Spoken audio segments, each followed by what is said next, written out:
Nigeria's economy and even the government have become reliant on digital media. With Twitter ban in Nigeria, it is obvious that it will shut down the economy and probably cost the economy a daily loss of 2 billion naira, that is $6 million every passing day. On the show today, we will be discussing the economic implication of Twitter ban in Nigeria. I am Olujoke Mosako saying welcome and thank you for always watching Let's Talk. My guest is Mr. Adekunle Durosinmi. He is a chartered IT professional. Stay with us.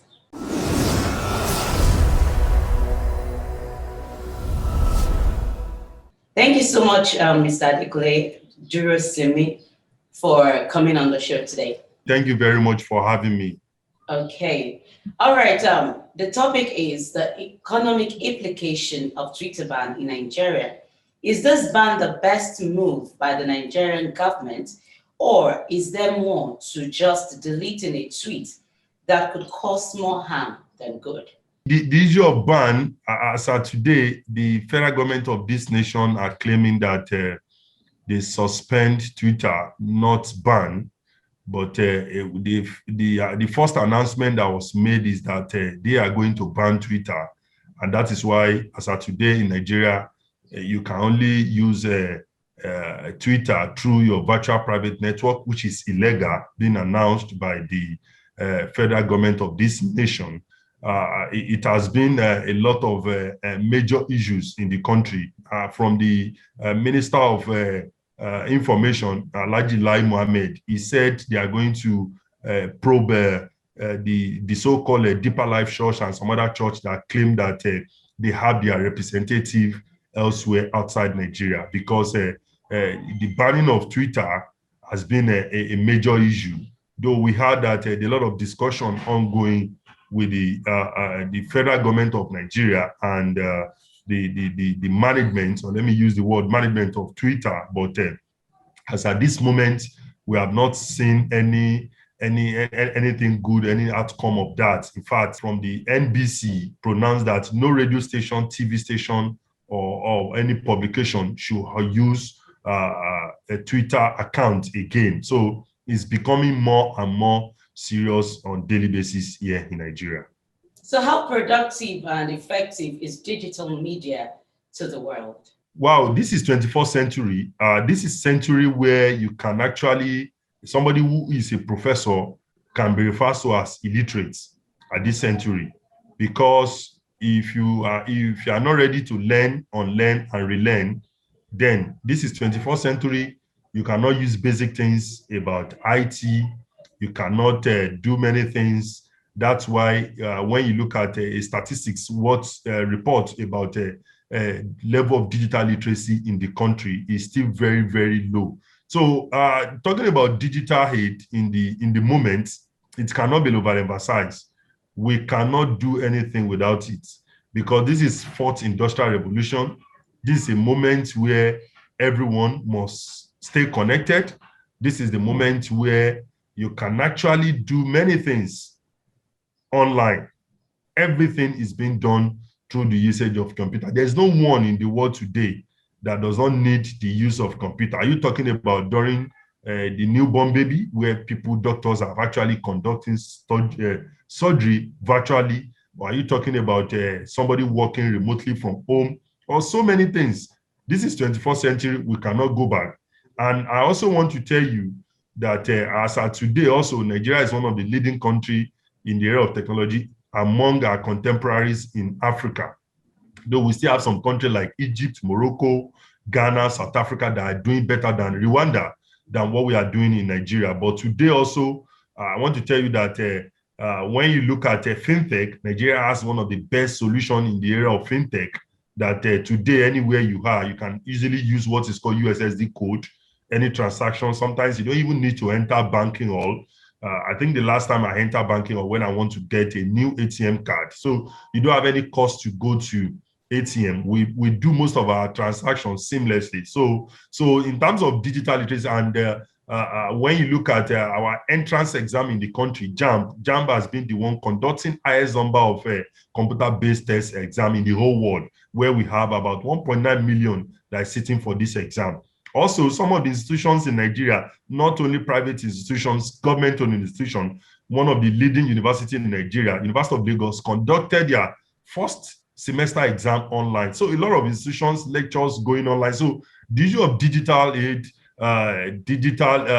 using ICT has been a part of us. And if you can see also in the area of entertainment and some other industry, Nigeria is also doing fantastically fine. In the last 3-4 years now, ICT has contributed more to the GDP of this nation. I think about 18.7 last year, according to National Bureau of Statistics. So when it comes to ICT in Nigeria, to some level, even you go to some government-owned hospital, even here in Abeokuta, you discover that instead of having a normal case note file where you want to see a doctor at this moment now, you see some of the doctors with their laptop working on hospital solutions so that they can actually attend to patient on time. Then you have a good record. So cutting across, are you talking about pharmacy? Are you talking about in the area of research? Nigeria is also trying their best. You know, we are using that digital tool at the moment. Okay, among other platforms, how would you rate Twitter in swift dissemination of information to the people? Now, it's the best tool. I want to tell you that Twitter has been the only medium that has bridged the gap between the citizen and the so-called politicians or our leaders in this country. Because today now, I'm talking presently from Abeokuta, Ogun State, Nigeria.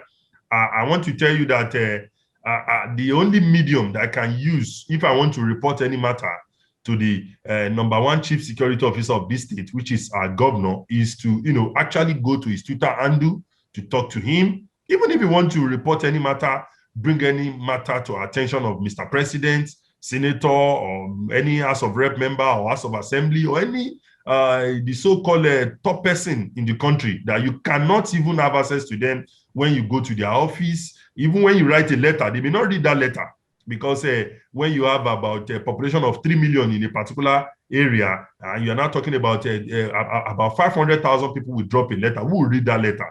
And even when you are talking about when you're having issue with any of the telcos company or the banking, once you go to Twitter, Twitter has been a major tools for us to achieve some of these things. So it cannot be, the advantage of Twitter cannot be overemphasized. And you can also see the effect of Twitter in most of the things. You could remember last year in November, during the American election, you can see what Twitter, the role that Twitter played when it got to a level of stopping the former American president, removing him. Even last week, we heard that he has been banned permanently from Facebook, Twitter, Instagrams, and the like. So to tell you what Twitter has actually been, in fact, during the election in Congo, the government of Congo has to put on hold to some of these microblogs media so that people will not have access to communication. So it's something very, very important tools that we are using nowadays to achieve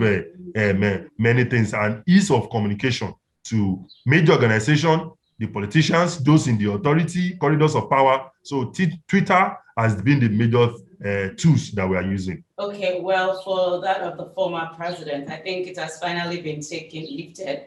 So it's now a 2-year suspension starting from the day from that January. But it's actually something to let the government of Nigeria know that this is not a biased decision. It has happened before. Such a position has been taken before, and now coming to Nigeria is not a problem. And it's not as if they are against the country. It's just because they're trying to actually protect the citizens or protect the nation against any form of war or anything that could actually incite war. Now, what about international relations and transactions? I know you made mention of some things earlier. Would you please buttress on this too? Okay, quickly on what you said. You see, just like what somebody was asking me yesterday, that those in the corridors of powers, those that are working with Mr. President of this nation, Is it that they don't know the importance or the economic implication of this Twitter ban? I was not telling them that those working in his government are knowledgeable people. They know, but I don't know how far they were able to convince Mr. President of this decision. Now, when you look at this particular tweet that's causing this, one thing is that what we are trying to tell those in the corridors of affairs is that it has happened to many people. Even the account of the Naira Marley was deleted on Instagram. A particular tweet from Nnamdi Kanu, the head of HIPOP, a particular tweet was deleted from him. And one thing is that it's not that Twitter is having any bias or what the so-called agent of Mr. President are saying that Twitter, Jack Doze himself was in support of NSAS last year. Now, one thing they need to know about social media is that I have my own account on social media. If people, I have 20, 30 people reporting that Durosinmi Adekunle on Facebook, on whichever of social media, they have their policy. This particular tweet that was made by Mr. President of this nation, millions of people reacted to that tweet, even all over the world. They reacted to it. And when you report a particular tweet, definitely the policy of that platform, they will look at it and see what they can actually do. And that's what happened. It's not that Twitter is taking any bias, but the particular tweet was reported by millions of people that this is intimidating, this is threatening to life and all those things. And it's against the rule of social media. So on the part of the international community that you mentioned, like a body like SERAP, so many companies, so many bodies have started contacting Commonwealth, even United Nations, that Nigeria is not setting a good standard in terms of democracy. And you could remember that, was it not some months ago when many of us are reacting that why did Jack Doze took the headquarters of Twitter to Ghana? And one of the things Jack Doze said in his tweet was that Ghana has freedom of speech, internet free, and that is what we are experiencing now. It shows that the country lacks freedom of speech, and despite the fact that we are talking about democracy is government of the people and by the people and by the people. So we have not really seen the example that this government of the people, when people cannot actually talk. So when you talk about international community, a lot of people have even lose interest in Nigeria. When you hear of kidnapping, insurgents, killings every day, so many things are going on. And now talking about people banning or suspending Twitter at this point in time. So international community, nobody at this decade, this is 21st century, we are no longer in some century back. Just like some of the reports I read that during the era of this Mr. President, when he was there in 1984, he suspended some activities of newspapers back then. This is digital age. And if you are trying to put an end to what people are actually doing on the internet space, on the IT ecosystem, then definitely there's going to be a lot of issues. So international community, nobody can respect us. You can see the involvement of America, Canada, and a lot of people are complaining about this decision that the federal government has taken at this point in time. Let's quickly go on this break, and when we come back from the break, we'll continue from there. So stay with us.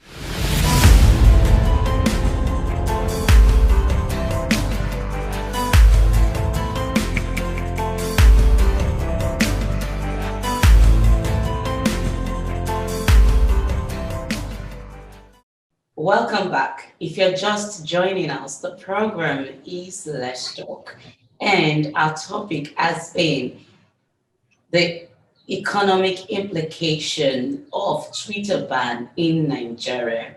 And I've been speaking with Mr. Adekunle Durosinmi, a chartered IT professional. So let's continue.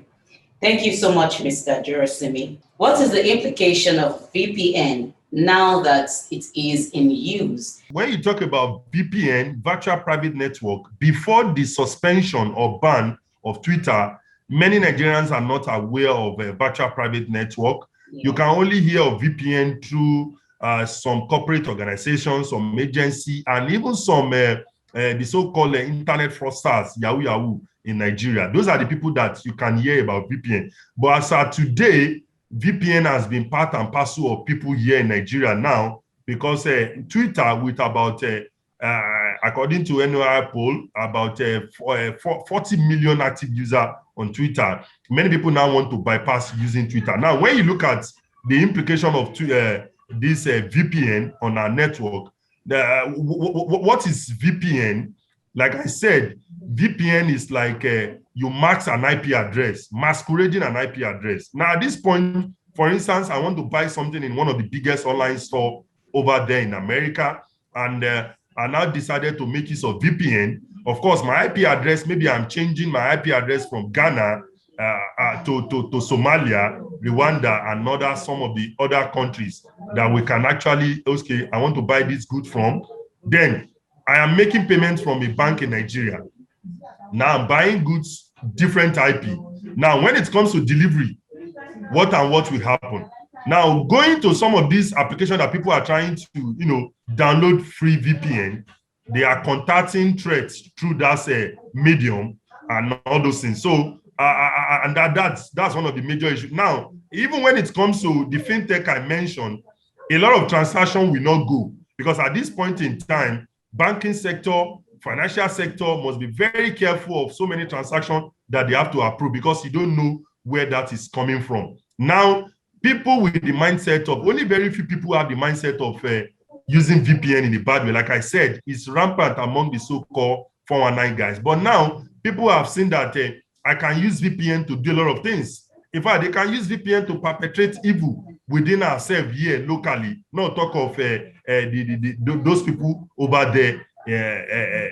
So these are some of the issues that introducing people having access to VPN to everybody. That's the danger. Wow. And VPN is actually a threat to everyone as regards fraud. Moving forward with this ban, what do you think Buhari-led administration has done to the future of Nigeria when even before now, before the ban, big corporations are going to Ghana to establish, one of which is Twitter? Yes, I am very, very surprised about what this administration has done about this suspension of Twitter, because I must be sincere with you. At least I've been practicing IT, information technology, in the last let me say about 15 going to 20 years. I want to tell you that this administration has done something good for ICT. Why? Was it not 2 years ago, Mr. President renamed the Ministry of Communication to Ministry of Communication and Digital Economy? He spent about 26.7 billion naira on building ICT park in order to encourage ICT. Bringing a lot of innovations through National Information Technology Development Agency, that is NITDA, and the Ministry of Communication and Digital Economy itself, what they have been doing. But to my dismay, to my surprise, is this issue of suspension of Twitter. He had just spent huge amount of money on development of ICT in the last 3-4 months. In fact, most of the states, they have started, laying of cables, fiber optic cables, ongoing presently in Ogun State, in Abeokuta at the moment. We hope to have something tangible coming out of it at the end of the day. But despite all those things, we now see that you are suspending Twitter. So I want to tell you that if they did not remove this suspension between now and some couple of days, I will totally say emphatically that this government has not done well for the youth. Because when you cannot create job, NYC is releasing about 400,000 core members yearly, no job for them. This government has not actually, you are saying through the office of the vice president that you are encouraging the small scale and medium enterprise to promote their business. Where will they promote their business? Now you cannot create job. When you go online and check the rate of unemployment rate in Nigeria, in fact, we have the highest. Most of the bad records is coming from Nigeria. So now that the Twitter influencers, those people who put their businesses on Twitter, I have somebody who has just collected about 300,000 naira from somebody to run an advert for the next 3 weeks on Twitter. Today, now what is going to happen? Is he going to return that 300,000 naira back to that organization because he's a Twitter influencer? So these are some of the issues. It's just like a radio station or TV station that has been paid for a particular jingle, but they are not there online to on here to do that, to make use of that jingle. So a lot of ulabalus, is going to, result from this suspension. So this government has not done well for youth. I must say it by banning or putting an hold to the usage of Twitter in the country. It's a bad one, but we hope, we are appealing to them that they should look at it, because the way they started some years back, we think that this government will do more for ICT. And we've been seeing a lot of development. That's why I said that if you look at the contribution of ICT to the GDP of this nation, it was during their regime. So Twitter has been a source of happiness for the youth, for the upcoming in Nigeria. So this government, for them to do something good, they must do everything to return back Twitter to Nigeria. Okay, now let's quickly go further on what Nigeria has lost in this past days of suspension, since they said it's suspension, not ban. Let's go by their word. Now, what is the future, or what does the future hold for technology and information tech in Nigeria? And if you can give us the kind of the amount of money that is being lost. I mean, that is being lost, yes, that is lost on a daily basis, like that. We started the discussion about 30 minutes ago. That means Nigeria has lost 45 million naira. In 1 hour, 90 million. On daily basis, 2.1 billion.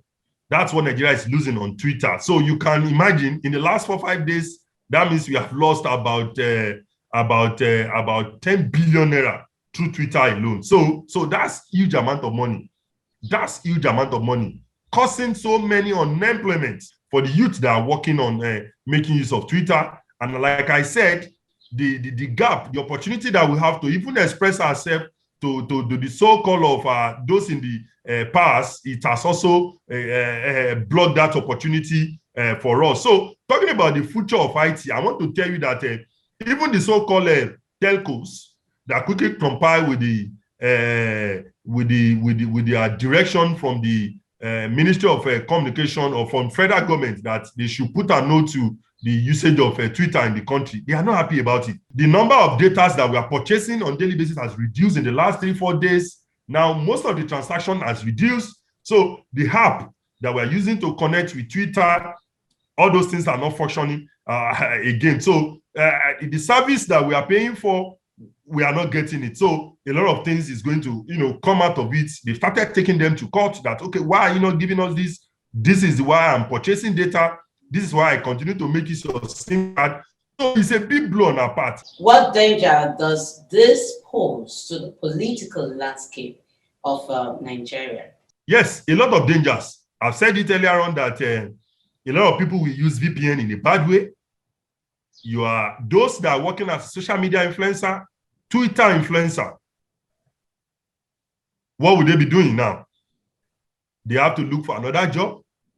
So what will happen? Where is that job? Where is that white collar job in the country? So some of them may do otherwise. EFCC is doing all effort to combat the issues of Yahoo Yahoo. So don't you think this will increase the number of Yahoo Yahoo that we have in the country? So these are so many dangers that this pose on Nigeria, on Nigeria economy at large.